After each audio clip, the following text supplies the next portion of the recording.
On the 4th of December 1977, in Bangui, in what was known as the Central African Empire, the world's press witnessed the coronation of His Imperial Majesty Bokassa I. The price tag for that single event, designed and choreographed by French designer Olivier Brice, was $25 million. At 10:10 a.m, the blare of trumpets and the roll of drums announced the arrival of His Majesty.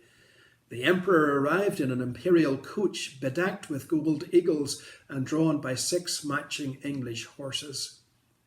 And as the trumpets blared out, His Highness strode forward, cloaked in a robe weighing 32 pounds, decorated with 785,000 strewn pearls and gold embroidery.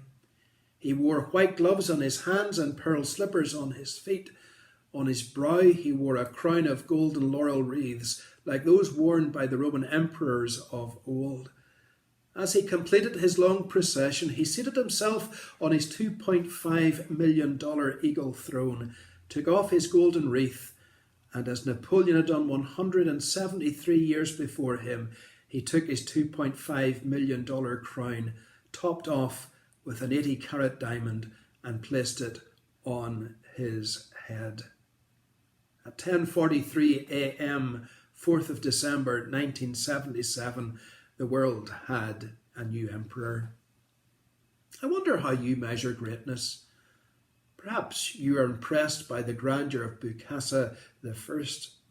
Or maybe you think greatness is seen in talented sportsmen like Mohamed Salah, Rory McIlroy or Roger Federer.